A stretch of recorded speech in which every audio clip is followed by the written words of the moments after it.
Not tonight. I've got a headache. Don't touch me. I'm all touched out. Well, if you helped out more around here, maybe. You gotta romance me. I'm a crock pot, baby.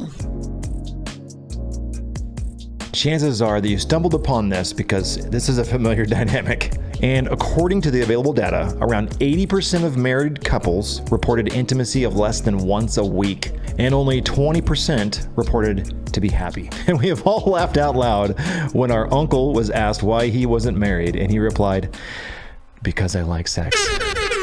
74% of these marriages will end in a divorce, and these percentages are climbing each year. But what's a guy to do? You go to church and they tell you, "You just gotta serve harder, bro. Like, pick up your bootstraps and, like, take your cross and stuff. It doesn't matter what you want." And then you try therapy, but they just put you on pills and then label you with a disorder. Because they can't bill your insurance unless you're labeled with a disorder. You bought all the books that everyone recommends, but you're the only one that reads them. Your wife won't pick them up. And here's the truth. She won't. Because she's doing this on purpose. Because she loves the control more than she loves you. A woman's only agency is her sexuality. I mean, think about it. Why is it that when they're protesting, their tops always come off? And she will use that agency any way she can to keep you on the plantation. So stick around because I will tell you the truth. I'm not into virtual signaling or repeating the platitudes from those with fancy overpaid titles in their names who need to stay PC or they will lose those titles. Unapologetically here to help men. I've got you covered, so stick with this to the end because I'll be your wingman. Now, I have personally been married for over 15 years in my first marriage. I've raised 5 kids. I've started 2 service businesses in 2 different states, and we have been through some very tough times. But I've managed to keep things spicy in spite of some terrible statistics, like 70% of divorces initiated by women.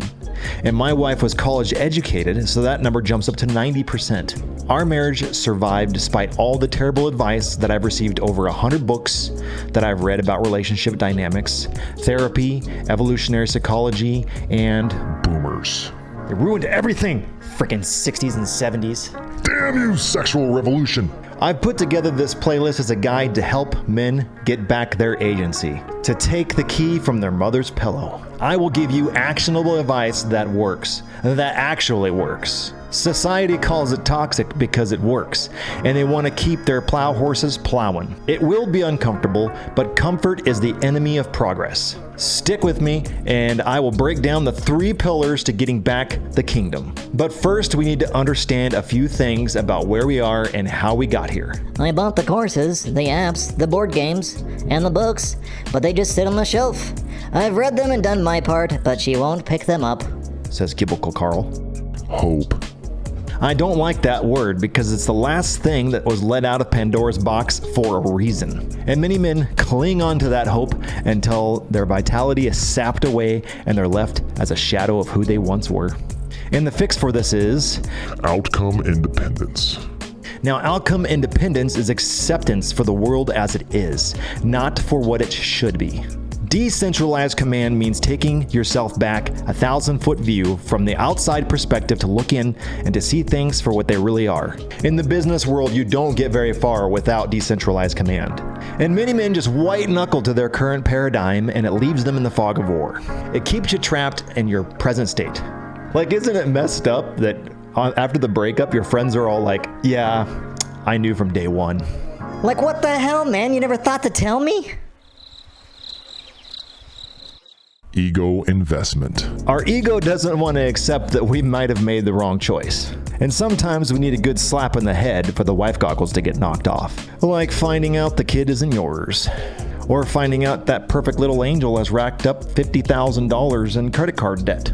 Perhaps one of your friends shows you your beloved's Hinge profile. There will always come a time in a man's life where the current way he sees his wife will be shaken to its very core and he'll be forced to see her in a new light. And I love the way that Ryan Stone puts this in his book Dread. Hate her just a little bit. Anger is a notification from our nervous system that something is not on. The one thing to remember here is that you are the captain of the ship. It's on you to have agency here. Process and feel that anger and push through it. But do not camp out there. You gotta be the adult in the situation here. And it's on you to move the relationship forward. Staying in anger is like dropping an anchor and it keeps the boat from moving. And it's common sense that a woman will not jump from a moving vehicle. So keep that train pushing. Praxology. I've learned through the 15 years of marriage that it's all about praxology. You keep what works and you toss out the rest. That's what this playlist is for. I'll give you actionable steps that you can take to bringing back agency into your life. Now, the vast majority of books and coaches out there willfully give you trash advice because of virtue and profits. Think about it. When you go to church, there's 3 women to 1 man. So of course the pastor's going to change his theology a little bit. Our society is gynocentric, so you can't say things that make women feel uncomfortable. The squeaky wheel gets the grease, and the vast majority of spending is done by women. 85% of consumer purchases are controlled by women. This is how bad it is. I reported on Instagram an inappropriate post involving minors, and they denied my claim. The post stayed up. And they took down the post that I had, just telling a man to not put his wife on a pedestal. Aaron Clary has some great insight on this. 80 grand for a new car? Oh, it's gotta have the foot wavy thing. The foot wavy thing so I can get into the trunk when my hands are full. Oh, and it's gotta be an automatic. Oh, it has to have air conditioning. Ooh, it'd be nice if it had a full-size computer screen. Ooh, and 5 million airbags everywhere. Remember the good old days when you could just spend $8,000 on a new car? Yeah, sure, it was a stick and had a roll-up window and no AC, but it was your first car. It was a starter car. And nowadays, if you get a little bit of water in your tail light, it bricks the whole car because the tail light's somehow connected to the PCU. Don't listen. Don't listen to what women say they want because they don't know what they want. Now, everybody exists on a spectrum, and to be integrated, it looks like the yin-yang symbol. Men exist on this spectrum, and you have high-end narcissist and low-end beta bill. The goal is to be somewhere in the middle. Women have high feminine energy and low feminine energy. Now, the women on this end of the spectrum, they're boring as hell, but they're loyal as hell. And the women on this side of the spectrum, they're likely to kill your dog and probably stab you, but they're a hell of a lot of fun. Now, if you have a woman on this end of the spectrum down here, she will do the same things, but she doesn't know that she's doing them. It's subconscious. It's like lizard brain thinking. The woman on this end of the spectrum absolutely knows what she's doing. But both of these women are absolutely slaves to their emotional state. Their lizard brain is driving them to find reasons to replace you. Now, their logical mind knows that this isn't right, so they'll flail around and do all kinds of mental gymnastics to try to find a reason why this is going on. Oh, I'm overwhelmed. She doesn't know how to set healthy boundaries with the kids, friends, job, church, and now you gotta pay for it. Oh, I only have so much to give. As if she didn't enjoy giving it in the past. I'm a responsive desire. You gotta work me up. That didn't matter 10 years ago when you both snuck into the bathroom at the bar. I need security and safety. Proceeds to read books about vampires and werewolves and billionaires with handcuffs. It's all cope. She doesn't want to tell you overtly, Bill, you're fat and you stink. Perhaps your wife's just gone cold. Perhaps things are a little bit boring and you need to spice things up. Maybe you needed a challenge. Whatever it is, this is part 2 and we're going to get right into it. Last week we discussed how we got into this dynamic. We covered outcome independence, decentralized command, removing the wife goggles, ego investments, and the anger phase. And whether or not it's time to fix this situation or to take it behind the barn and put it out of its misery, that's up to you. This week, we're going to give you a little bit more practical advice on the things you actually can do to make things better. And you generally will find on the quest to fix a dead bedroom or a sexless marriage that you will inadvertently fix a lot of other problems in your life. It's pretty typical for men to find themselves in a much better financial position. You're more assertive at your job. and just overall satisfaction with your life. We're going to discuss in this playlist the 3 pillars to integration.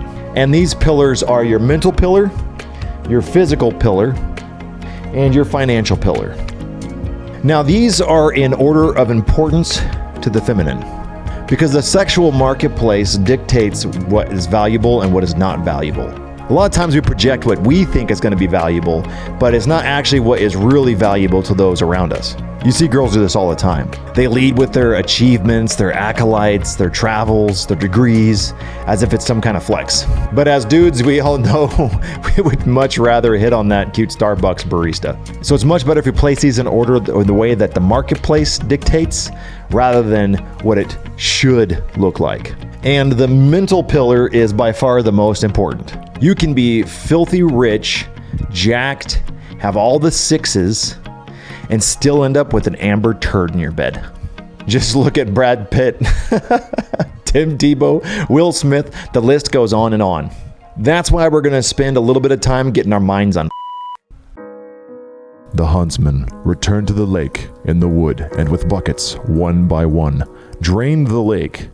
They find laying at the bottom of the lake a large, naked wild man with rusted iron skin and long, shaggy fur all over his body. Iron John. Now, the first step to integration is understanding the shadow. Through the years, we have overcorrected as a society and raised men to become defective women. Integrating the shadow is learning to close your third eye, to stop taking in external information like a black hole, digesting everybody else's wants, desires, and needs before making your own decisions.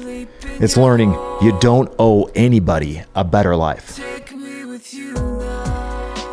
The huntsman drains the lake bucket by bucket, and this symbolizes the work men need to do to free that wild, hairy, unabashed, unashamed man that they've buried under the loads of obligations in their life. Remember, everybody hated Gideon until those damn Philistines needed their asses kicked. You need to be able to free the wild man. Iron Hans in this story also tells the young man, I am dangerous, but I won't harm you. Meekness is being capable of harm and choosing mercy, not being weak. So the first step to integration is to realize that you are a sexual creature. You were created by God with the hardware, the hormones, the nerves for the sole function of pleasure. That was not a bug. It was a feature. So don't be ashamed of your desires and your wants and your sexuality. Oh, all you want is sex. You're damn right, Becky. What's not to like? Wait, are you a nun? Did I somehow marry a nun?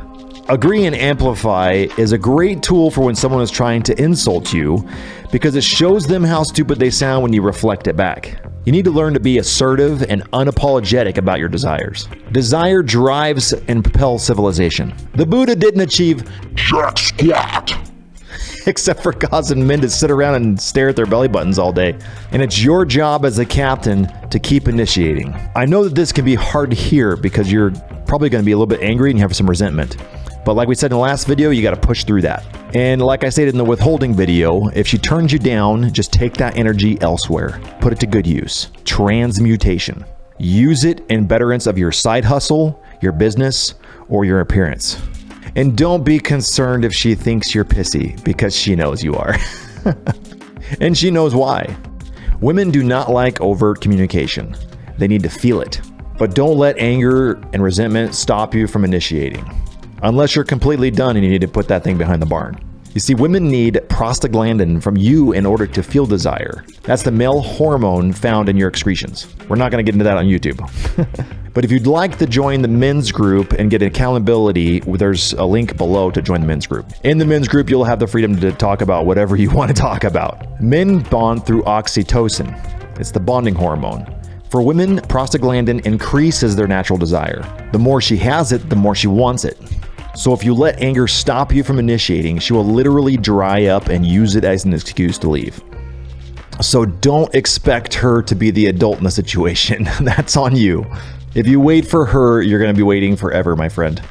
Women do not want agency. If you are angry, then use that anger and just go caveman. Zug zug. Loktar rigar. Don't eat crayons and don't push through resistance. Now, you don't have to have all 3 pillars at 100% before you can truly live your life. Start living it today. Make small goals that are attainable to achieve every week.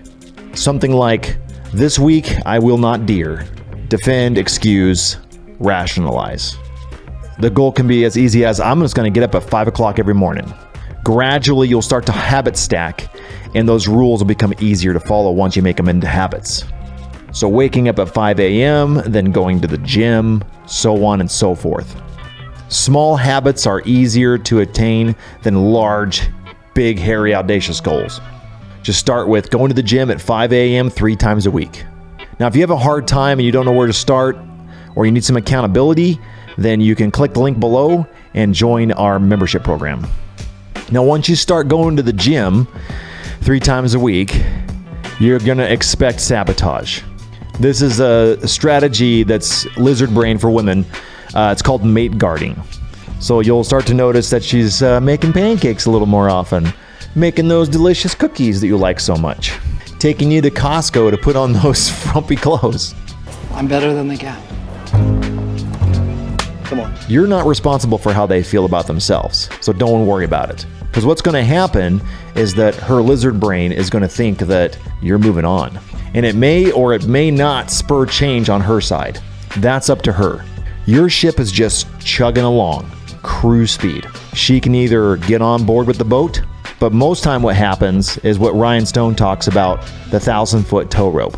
You'll start to realize that your life is moving along, but you'll realize that back behind you, there's a 1,000-foot tow rope, and she's attached to that rope and you're dragging her along. Now, it's up for you to decide how long you want to drag that rope or you want to cut it. Remember, you have agency. And you're always going to get a much better outcome if you start living for your own personal benefit. The next step is you need to create an action plan. I've listed all the books below that are going to really help you with integration. Any question that you may have about lifestyle, you're going to find it in these books below. I get a little kickback when you click those links and buy them through Amazon. But I've placed those books in order of importance. If you want to improve your life, it's going to take work. No one's here to save you. Those books will go through the mental, the physical, and the financial pillars. Now, I'm going to cover the physical pillar a little more in the next video, next week. Now, hypergamy is easier satisfied if you're the primary breadwinner. But if you're not, and she makes as much money as you or more, then you're really going to have to step up in the other 2 pillars. Either way, if you live as if your wife is dead, that's going to do a lot to hold the frame. Do as much adulting as you can. When you're finished with a dish, you just rinse it and put it right away. When you shave, clean up the sink. Clean the toilet when you leave a mess. I call this zero impact. I want her to know that I can do this on my own. This once again falls under the umbrella of just be attractive. Don't be unattractive. It's really that simple and that difficult. Agency. Ultimately, you are responsible for your current life and how you got here. You made this bed and now it's time to lay in it. Whether it was 1,000 concessions that got you here or your wife is a complete psychopath, it's still on you to push it forward or take it behind the barn and put it out of its misery. And no amount of explanation or honesty will get her to change. You cannot negotiate desire. The fear of losing her lifestyle is the only thing that will propel her to change. That being said, there's some landmines that I can help you step over. And the first one is therapy. Now, we talked about this a little bit last week. Now, the abusive wife does a pretty good job of covering this. Plus, doesn't that just look good in your nightstand? How's that for dread? Or better yet, how about that one? That one looks really good. Now, David does a pretty good job of going into why couples therapy is no bueno. They bring the couple in, they split them up, and the wife gets all crazy spun up with their delusions.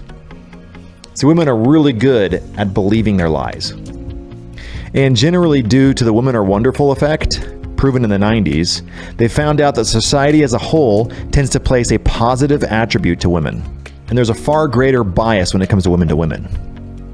And you'll see this, how women will stand up for each other even though they have completely terrible behavior.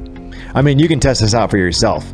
Just Google, "Help, my wife is yelling at me." And you'll get all kinds of results that talk about what'd you do? And all kinds of suggestions about the things that you should change. But if you Google, "Help, my husband's yelling at me," Well, then you'll find a bunch of resources to get him removed from the house.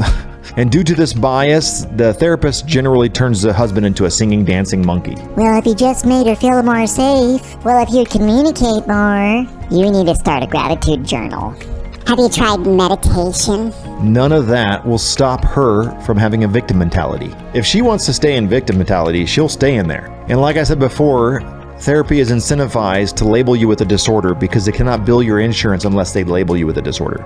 And the worst thing that it does is it replaces you as the authority in the relationship. Just like in a marriage where they replace God with the state. Now, instead of you having direct access, you have to go through the third party. So what ultimately happens is you get replaced as your authority. You're giving your frame to somebody else, making them the captain of the ship.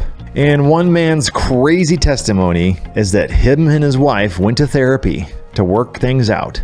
And the therapist ends up putting the man on SSRIs because he was anxious avoidant and depressed, only later for him to find out that she was sleeping with a therapist, she left him and divorced him, and then used the fact that he was on SSRIs to take the children from him. We didn't sink it.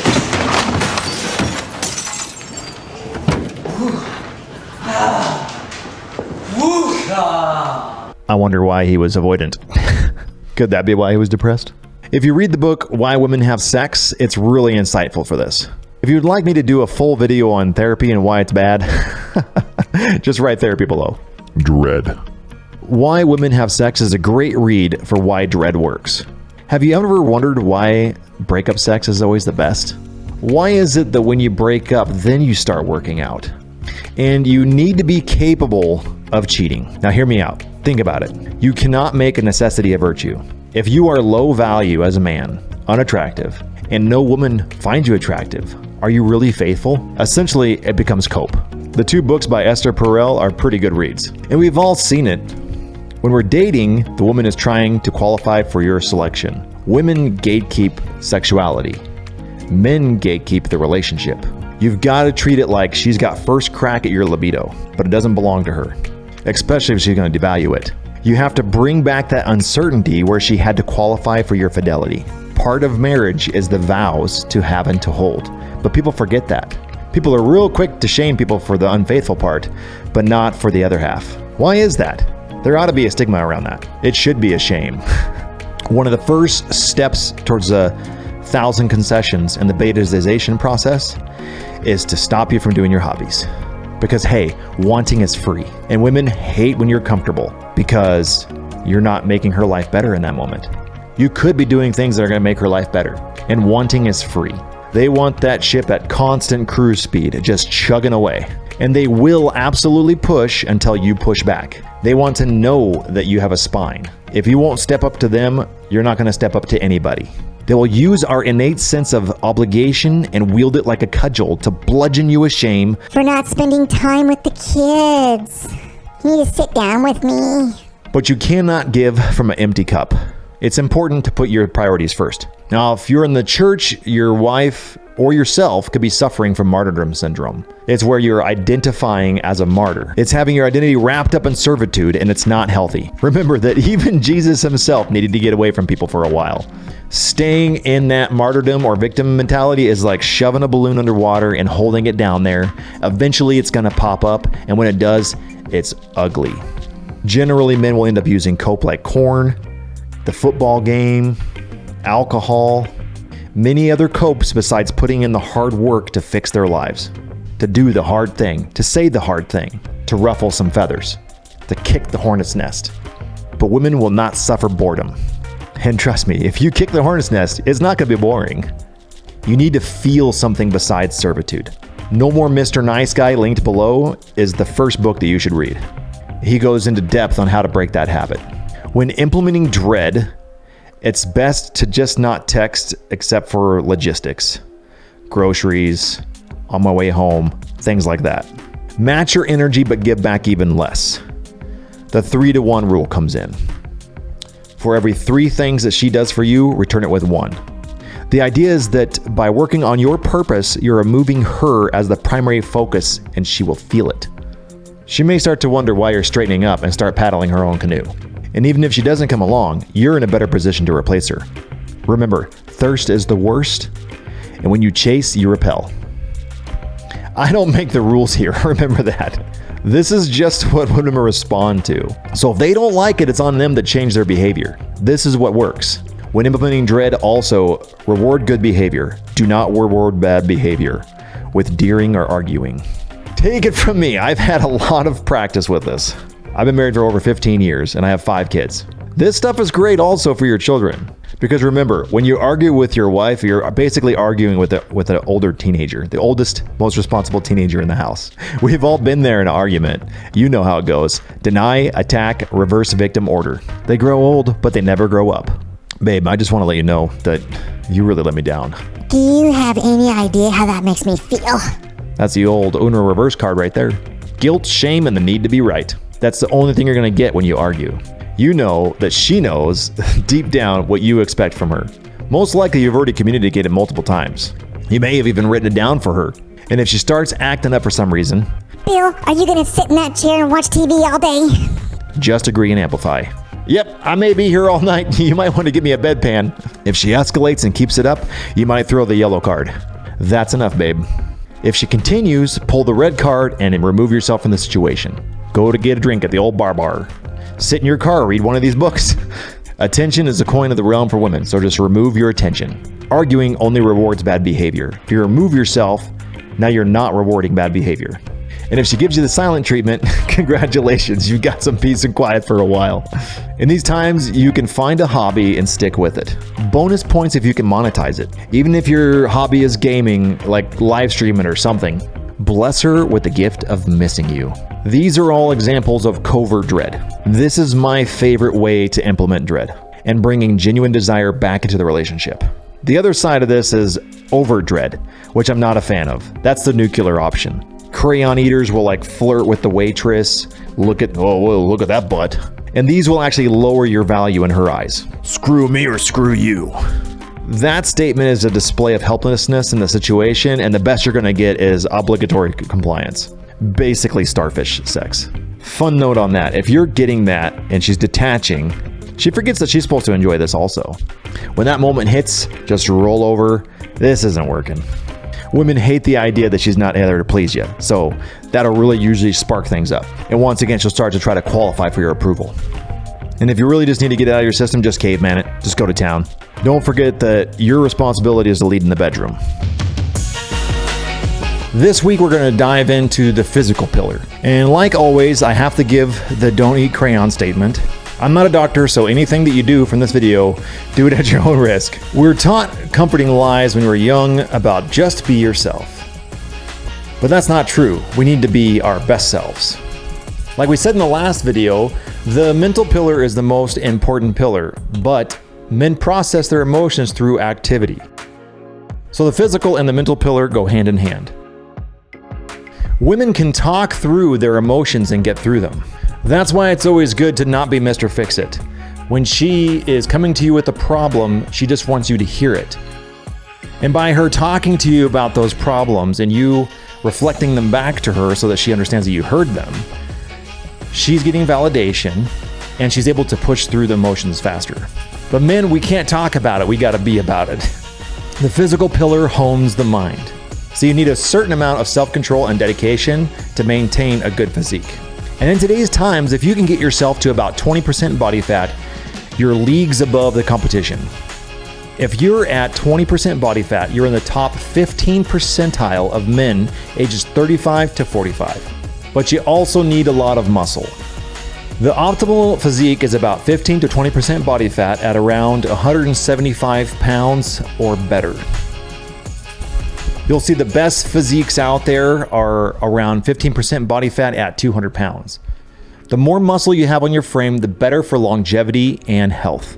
Women like the swimmer's body. Think Michael Phelps. And they consider the 15 to 20% body fat at 195 pounds the dad bod. Let that sink in. Here's like this is a picture of Chris Pratt. They like that build. The Renaissance period puts this form as your neck, your calf, and your bicep should be equal dimensions. Yeah, that's a dad bod. It takes like 10 years of dedication to attain that physique. Like we always say, wanting is free, right? The 3 pillars of fitness are nutrition, stimulus, and recovery. It depends on where you are currently for the nutrition. If you're greatly overweight, getting started is really easy. All you have to do is just commit to eat clean. You can lose a significant amount of body weight just by cutting out soda alone. Also cut out diet soda. You need to be aware that alcohol and sugar and synthetic chemicals like aspartame are the only thing that your body can control in your bloodstream to stop it from forming a fat cell. Cutting out processed foods will get you a long way as well. Most of that crud on the back of your protein bar or all those processed things in there will spike your cortisol. Everyone knows what you need to do, you just got to execute. Set yourself up for success by meal prepping and eating the same thing every day. This also takes away a lot of mental load from having to think about what you're going to eat. Now you have more time to think about more important things. Now you don't have to do what I do, but maybe this will give you some inspiration. Every morning I wake up at 5 a.m., I go to do my workout, and when I get home I drink 10 raw eggs every morning. That's 600 calories and 60 grams of protein. Then I eat a cup of steel-cut oats with a tablespoon of honey, cup of whole milk, and 2 eggs for lunch. That brings you up to 400 calories at 20 grams of protein. And then when I get home from work, I generally eat a fat ribeye 12-ounce steak with a tablespoon of butter and a sweet potato. That brings you up to 1,100 calories and 74 grams of protein. Now you might be thinking already, Your body can't absorb more than 20 grams of protein, bro. well, that's outdated science. They've got new studies that show that it does not matter how much protein you eat, it remains in your bloodstream throughout the whole day. You could literally eat only 1 meal a day as long as you're hitting your macros. That protein just synthesizes and goes through your blood all day long. Now, the 10 eggs, the oatmeal, and the steak runs about 2,100 calories at 154 grams of protein. Now, you want to aim for a gram of protein per lean body weight. And I know I just skimmed past that, but you're thinking, ew, raw eggs? Brother, what's that? What's that, brother? I would highly recommend you read the Raw Egg Nationalist Eggs Benedict option. I've linked that below. He has some extremely insightful proof of how Big Sugar and corn bought out a lot of the studies in the past that demonize fat to try to pump the price of corn. And we're finding out now that cholesterol is pivotal for the formation of testosterone. It is the precursor for all hormones. Now we're going to geek out a little bit on this. 1975, Vince Gironda made this popular after the British Journal of Plastic Surgery released an article about how they saved burn victims with 35 eggs a day. Though they were ingesting up to 7,000 milligrams of cholesterol per day, this did not affect their serum cholesterol levels. That means that there was not an increase of cholesterol in their bloodstream. Now, I've checked this myself. After drinking 10 raw eggs a day for a month, I got my blood levels checked from a clinic, and my free testosterone went way up, and my vascular cholesterol went down 2%. That number has not budged in 5 years of measuring it. It was Dr. Desai who made the link that 35 eggs a day had the same result as a mild dose of Danabol. Stay tuned for my cooking video where I'll show you how to make his protein shake. Now, personally, I found it really hard to eat 10 to 12 eggs if they're cooked. And also, when the eggs are cooked, it breaks down a fragile amino acid that's needed for the synthesis of the hormones. The fourth phase of water comes into effect with this also. That's a very interesting read as well. That's that slimy stuff associated with like okra and chia seeds. This is actually plasma. It's like the blood plasma of the plant. And that's all that eggs are, is plasma. So this plasma can actually be converted into blood in your body very effectively. And when you drink the eggs, they're completely bioavailable. Now, like I said, it's really hard to eat 12 eggs, but drinking them is actually pretty easy. You'd be surprised at how easy it is to get them down, and they don't cause a problem when you work out. I'll drink 10 eggs and then go do a hard Metcon and I'm fine. Now, you will not be able to outwork a bad diet. Having self-control and eating the same thing every day is the easiest way. And it's nice benefit if you eat the same thing every day, you don't have to count calories either. And if you're a person who struggles with self-control, then I'd highly recommend the cold plunge. Do just a little bit of research into that. I've done it myself. I did a 30-day challenge and I learned a lot about myself in doing that process. Total per week, so not one session.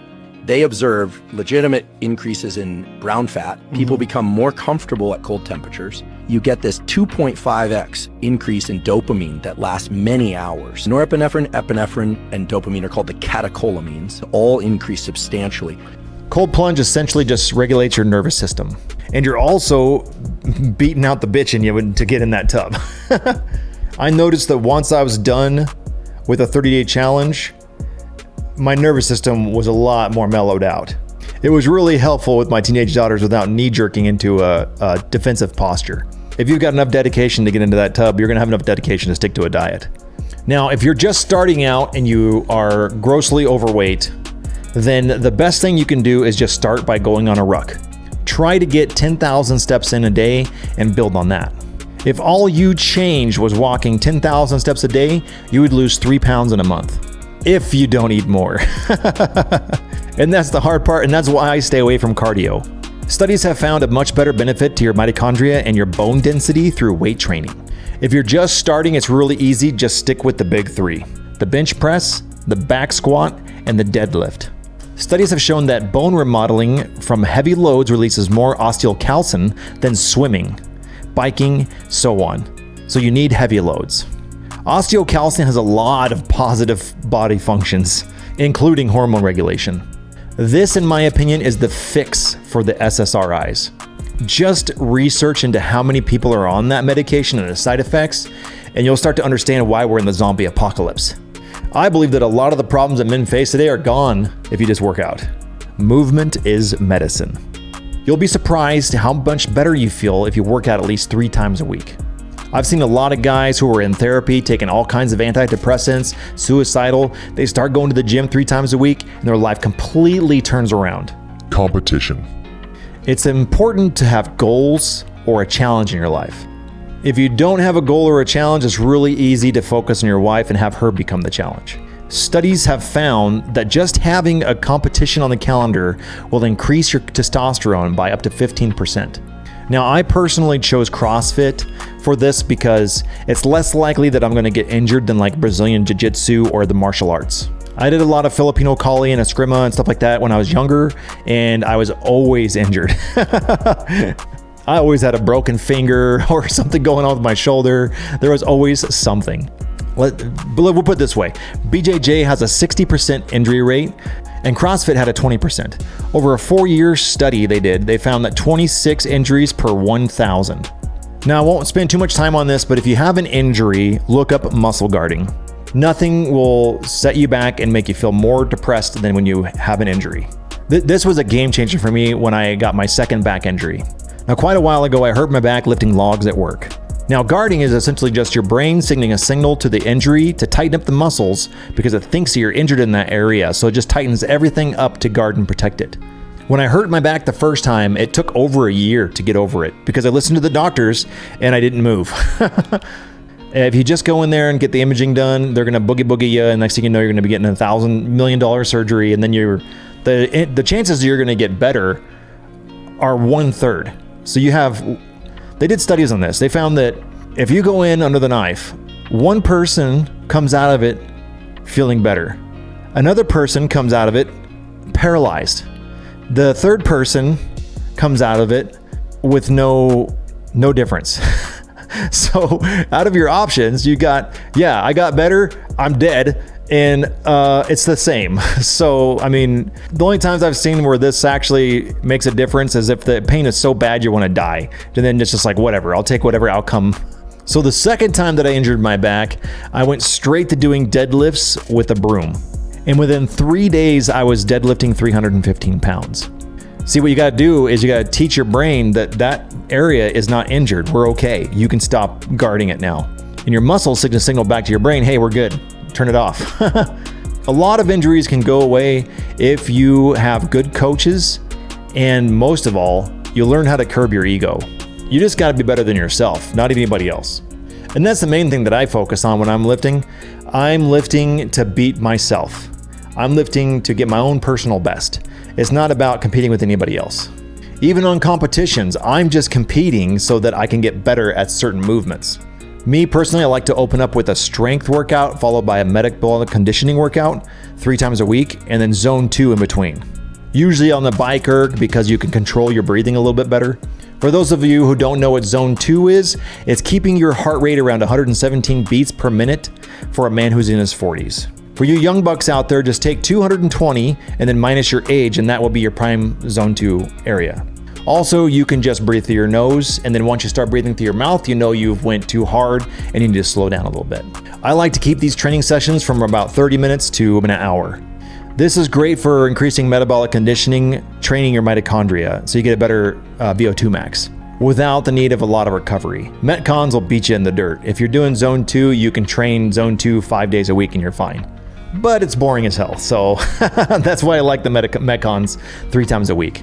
So how this works for me typically is like on a Monday, I'll do deadlifts followed by like a hard Metcon.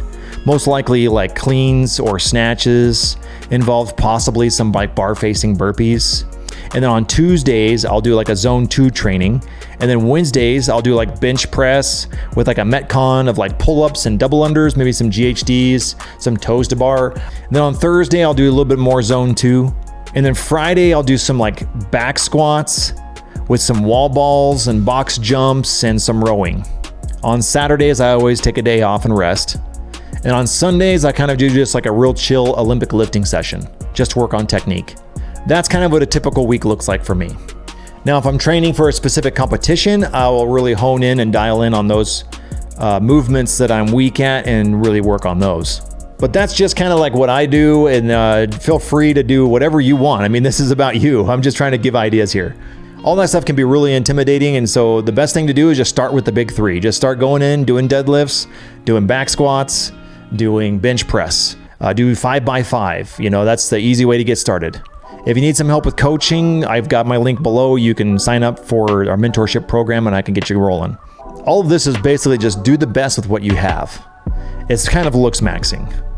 Part of the physical pillar is your appearance, so stop buying your clothes from the Gap. The pickup community has some great resources for looks maxing, like peacocking and chick crack, like Rolo talks about.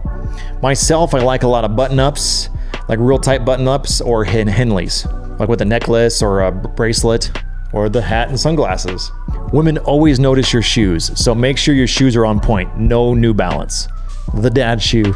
Part of look, I mean, it's just like do the things that you did when you were dating your girl. Dress nice. You know, deodorant, shave things, you know, basically all the metrosexual stuff. Find a look that works for you and stick with it. And know that when you start to improve and look better, she will test you.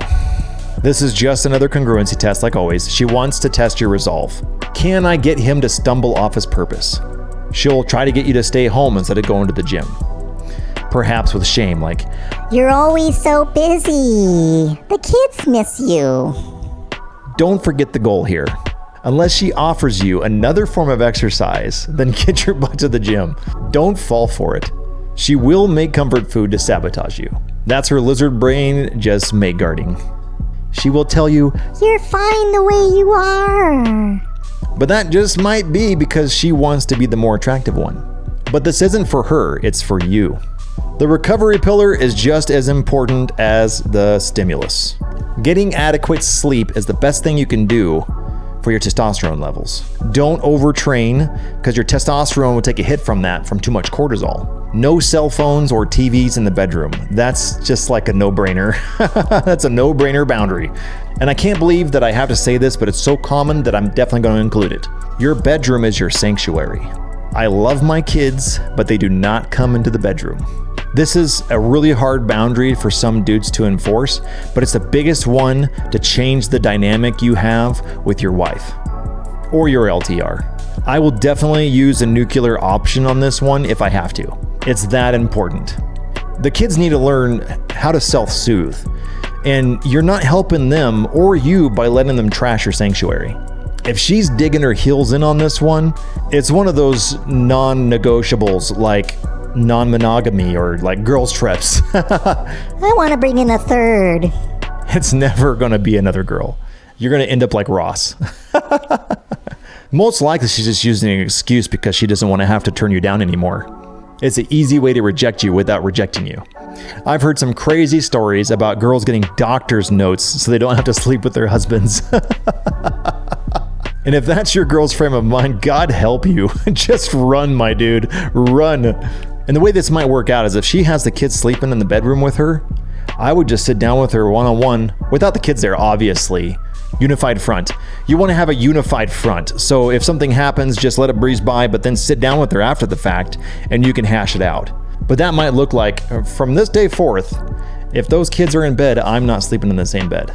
There's a lot more I could say about this, like don't drink from plastic and all that jazz. The whole 5G thing, you can read books like The Invisible Rainbow, What's Truly Making You Ill. That goes into a lot of things that will get your thinker thinking. I've linked those books below as well.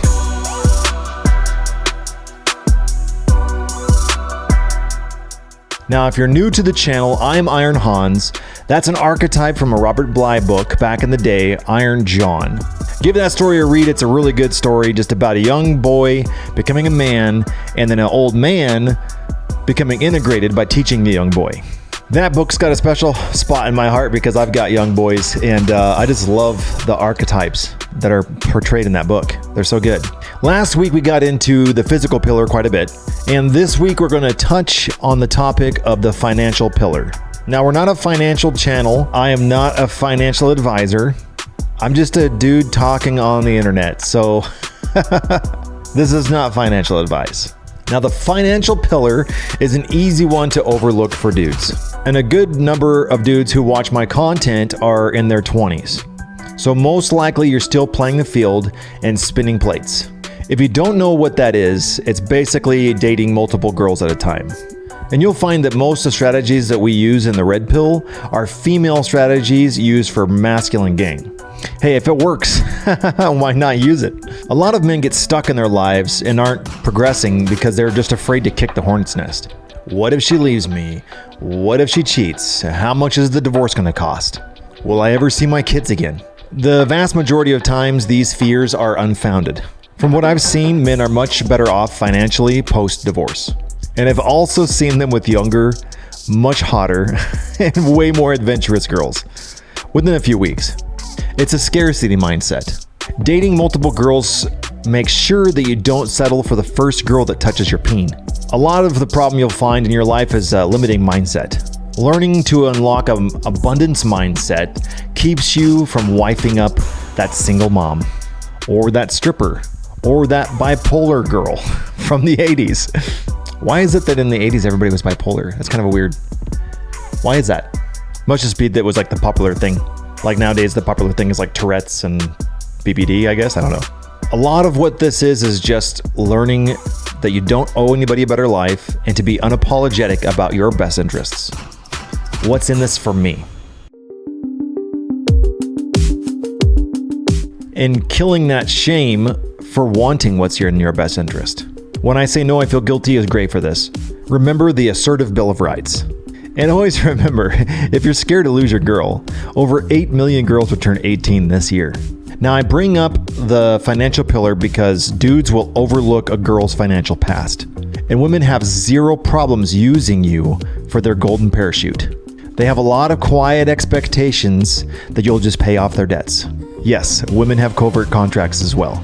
They'll spend their whole college years riding the carousel and building up debt and body counts with zero afterthought because some chump will most likely wife them up and just take care of it. And it's true, we've seen them land the golden parachute quite often. After she's had her fun, now it's time to get serious. I've seen this in my own personal life multiple times. Magically, after you have the debt paid off, then she moves on to an orbiter. Now, if you don't know what that is, it's the backup dude who's always hanging around her, waiting for you to slip up so he can try to slide in. Rollo calls these the cuttlefish. Sneaky little buggers. If you're dating someone who has a lot of debt, you're going to have to hold stern boundaries around this. Pain is a good teacher, so if you're just going to bail her out, she'll continue to make those terrible financial mistakes because there's no consequence. Now, as a trad dude, you can have a joint account that you deposit money into, and then she can spend out of that like an allowance. You need full control of the purse. No joint credit cards or any of that trash. I do encourage, if you're in a trad situation, that you encourage her to have a side hustle. And basically, I just let her do whatever she wants with that money. Because essentially, we already know your money is our money, and my money is my money. And just always be in the mind frame that she's going to be stashing money away. It's just something that trad women have been encouraged to do their whole lives. And I couldn't be bothered by that. I'm going to continue to out-earn her anyways. It's kind of like if your girl's cheating. You'll never find out anyways. Girls are incredibly good at hiding that kind of stuff. They can sneak away. I mean, think about it. They could sneak away for 5 seconds and then come back and you'd never know. So all the GPS trackers, sleuthing, is just a big waste of time and energy. And you need to really let go in order to attract. If she works, then she controls her money, but she owes half. So total the bills and split them right down the middle. You have your money in your accounts, she has her money in her accounts, and you have a joint account that both of you deposit money into to pay the bills. And keep this in mind that she's the one who generally wants a better lifestyle. Think about it. How would you be living if you were single? Most likely, if you were like me, you'd be in a studio apartment with a futon on the floor and a cardboard box holding your TV with a beater from the 80s in the driveway, just saving up cash hand over fist. In current times and the economy that we live in, you both have equal opportunity to make the same kind of money. Yet somehow, a lot of them will still think that you owe them a better life. You'll hear this argument that, You make more money, so you should put a bigger percentage in. I make littler money, so I should put in a little percentage. now that makes no logical sense, but wanting is free. And even though she most likely believes in inequality, women are solipsistic. So don't try to rationalize this with your girl. You'll get nowhere. Remember, she's not a dude. She will never think like a dude. You don't want to date a dude unless you do. In that case, you wouldn't be here because you wouldn't be having any relationship problems to begin with. If she can't cover and she needs you to front for her for any reason, then she needs to add you to the account so that you can have access to their spending so that you can help her maintain her lifestyle. Just slide that level down a little bit. You don't need the Gucci bag. You don't need the $7 coffee every morning. She'll need accountability. She'll have to have you on the account so that you can look through it and make sure that she's not outspending her lifestyle. If she uses any kind of shaming tactics or any control language around this, A real man would just help. You're so controlling. then you know that she's not on your team and she's only in the relationship for her own benefit. Relationships are supposed to be symbiotic. If she's the only one that stands to gain, then that's servitude. Get off the plantation, my dude. Don't forget your assertive tools. Broken record. I'm not paying more than my half of the bills. But I thought you were a man. I'm not paying more than my half of the bills. Repeat this as many times as it takes for her to storm off. Boundaries. You don't get to tell me what I do with my money. I won't stay in a relationship with someone who's a liability. Oh, so I'm a liability now. Yes, and I won't stay in a relationship with someone who's a liability. Agree and amplify. You're such an asshole. Yep, and guess who trained me to be this way? Fogging. I hate you. I can see how you feel that way. Negative inquiry. How did you become such a narcissist? Tell me how being concerned about our financial future makes me a narcissist. Remember, don't argue. That's rewarding bad behavior. Just remove your attention and yourself if she continues to escalate. And don't forget, verbal intercourse is optional. This is a great read from the Married Red Pill subreddit. I'll link that below. It's worth a read. It's a very funny take about how your wife following you around the house, jawing on, is the same as you chasing her around with an erection. If intimacy is optional, then verbal intercourse is also optional. Give it a read, it's really funny. If you're a younger dude, then remember that your lifestyle should be built first before you start focusing on relationships. Your value in the sexual marketplace will rise as you age. The best advice is to chase excellence, don't chase women. Find a trade, stay with it for about 5 to 7 years. Run a crew, learn all the ins and outs. Once you're comfortable that you could do it on your own, then start your own business and go for it. What I recommend is to start your business while you're currently employed. Get all your I's dotted and your T's crossed, the paperwork that you need done, filed with the state. Book yourself out 2 months in advance So if it's February, start booking for April and then May. Continue to working your day job until those 2 months are booked up, and then put in your 2 weeks notice. In my opinion, the service trades are the way to go. They're not going to get replaced by AI anytime soon. Debt. If you have personal debt, you've got to pay that off. Think about it. No savings account will make you 25% interest. I recommend the avalanche method. Whatever debt has the highest interest rate, start paying that one down first. The snowball method is good if you lack discipline, because you'll feel little successes and that'll keep you motivated. But if you add up the interest and the time frame that it takes you to pay off all the debt, you'll save a lot more money with the avalanche method. And I don't really agree with Ramsey about debt when it comes to running a business. I took out around $150,000 to start my first service business, and I had that paid off in 5 years. Because I had the assets that would help me to make money faster, and that the machines just paid for themselves. But keep in mind when you do this that your profit goes to expansion. Anytime you expand your business, you're breaking even because you're taking that profit to pay off your debt. I suggest the book The Profit First. I've linked that below. This is a great read for anybody, even if you're not running a business. Whatever you make, take 20% off and stash it away. Whatever you bring in, take 20% of that and stash it away. That way you're taking your profit first. If you get to a point where you can't stash away that 20%, then you're over leveraged. Curb the lifestyle, or find a way to make more money, a side hustle. If you make more money than that at the end of the month and you have money left over, then stash that in a savings account, preferably in a different bank. That way it's harder to access. That will be your legacy money and your war chest. I try to keep at least 3 to 6 months in that account. I personally don't like to have huge sums of cash sitting in accounts when I could be putting it to work with me on assets or in the market. And if you're smart about your deductions and your purchases, you won't have to worry about saving for taxes. But be careful and deliberate with this. And remember, I'm not a CPA. If you have any reservations about this at all, talk to an advisor. It's well worth the money. It really is.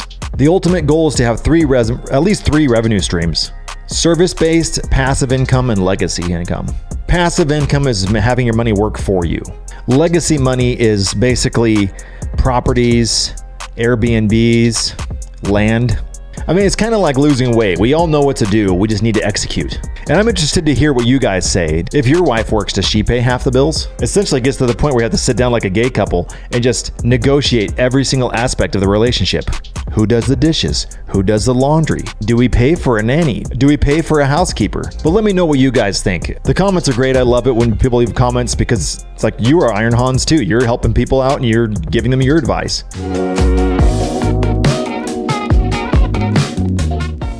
This will be one of the most important videos in the series, so pay attention. We're talking today about the main event and how guys screw this up, and some stumbling blocks you'll hit on account of outdated mental models, the old ways we used to think. This will be one of the most important videos I could make when it comes to saving yourself a load of headaches along the way. So stay tuned and learn from my mistake. I've been on hard mode when it comes to relationships for almost 20 years, so I've got lots of practice. The cycle.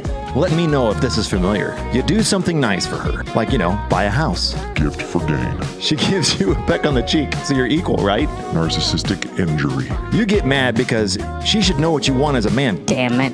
Covert contract. Is it really that hard to love me in the ways that I want? You get pissy and you blow up. Then you feel guilty and you chase her around and you reward bad behavior with your attention. The whole time she's just sipping the tea. Now we're gonna fix this. In this video, I will show you how to get her to continually qualify for you. You remember all the things she used to do for you before she got the ring? Edging the main event. This is a great post from the Married Red Pill subreddit. I've been feeling the buildup for a few weeks now. She let it slip here and there that she feels things are off. I've seen anger flare up, her get emotional, and joke that she'd be better off leaving. Some things bug her more than others, like the fact that I no longer wear my wedding ring and show no interest in getting a new one. Funny story, I actually lost it outside in a rainstorm within a month of swallowing the pill, which makes for a timely coincidence that I don't have to wear it, but also don't want to mark me as taken anymore. Sort of a symbolic event of the pill for me. So last week, she attempts to force the issue by asking what my ring size is, implying she's going to buy me a new one, so I can wear it like a good boy. In a hilarious, though slickly dick move on my part, I looked up middle finger on Google Images, took the first image I saw and sent that to her with the text, "I can't tell. What do you think?" I knew I'd be in hot water for it and actually thought about it for a few seconds before I sent it, but came to the conclusion that I'm joking and to stop reassessing every decision I make based on how other people are going to interpret it. Well, that opened a can of worms. I got an email soon after saying, I feel so sad about us. I just can't help but feel like you don't love me anymore. "I still do, but besides taking you out once in a while, you've yet to reach a stage where I'm doing special things for you because you deserve it." You never really say it anymore. I do, just mostly in the 24 hours after intimacy, and don't pepper her with it 10 times a day like I used to. You've changed over the last few months with the new clothes and the hairstyle. I mean, you look good and everything, but I feel like it's for someone else. Passive dread. It works.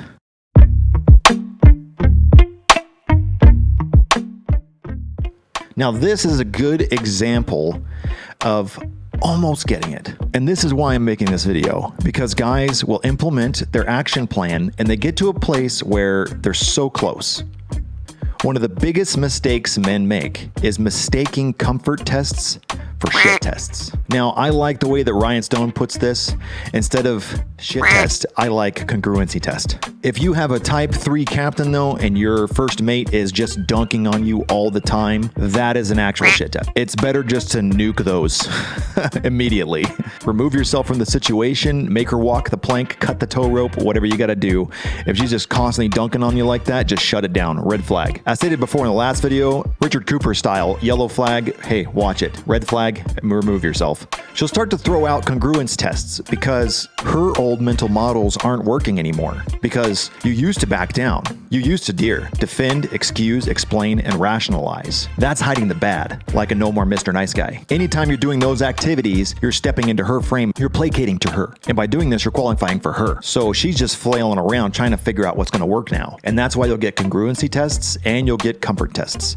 But it's really important for guys to differentiate between the two. Comfort tests are good because she's flailing around trying to figure out how to enter into your frame. Congruency tests are testing your frame to see if they're real. Congruency tests look like you statements. You always go out. You never take me seriously anymore. You only want sex. Comfort tests look more like I statements. I feel like I don't know how to make you happy. I'm stressed out. I miss you. Like always, Jack 10 of Hearts knocks it out of the park. This is why you're messing up comfort tests. In the beginning of her anger or distress were good signs. You try to go out, play sports, she nags. Oh look, going out to play your stupid games again? You STFU and leave the house. Clearly, her being upset equals congruency test. So of course, she's not going to act happy when you don't fail them. I'd say you're taking this a little extreme and essentially acting like a kid with oppositional defiant disorder. It's likely you've internalized her being happy equals I'm a loser beta. So responding to her in a way that's positive seems to you like you're doing something wrong, and so you never do it. The hamster getting lost in the maze. And he's got a good point there, because there doesn't seem to be an end goal, an end game. I'm not seeing much comfort here. I'm also seeing most of your self-improvement is focused on things that benefit yourself. A huge way I share emotional empathy with my wife is having a vision and sharing my excitement for that vision with her. When I communicate my vision, it's very clear she's part of it because we both add enough value to each other's lives. It makes it more likely for that version to be possible. But if your version is limited to stop being my wife's tool and you have a better version, I have no idea why you don't share that with her. There were countless things you could have said here to communicate your vision, express some emotional empathy, and would not come anywhere near being the old beta that you were. Even worse, you've somehow internalized that wearing a wedding ring is 100% synonymous with old beta you. Dude, hate to break it to you, but this isn't a movie where some inanimate object has some deep but burdensome significance in your life.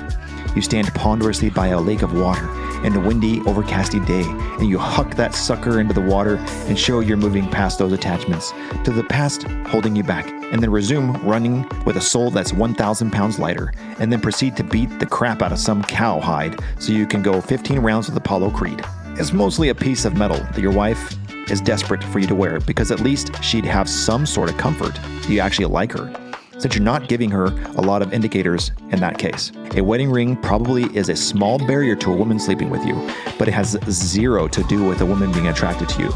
Among other things, a wedding ring indicates pre-selection and also allows you to practice your game without practicing game. It's plausible deniability. So let's just say I wear my wedding ring and I've had lots of personal experiences that would indicate it's pretty much a zero barrier for women as far as attraction. All this to say, you may want to stop pretending your resistance to wearing a wedding ring has anything to do with practical reasons. If you don't want to wear it because of whatever mental emotional basis, more power to you.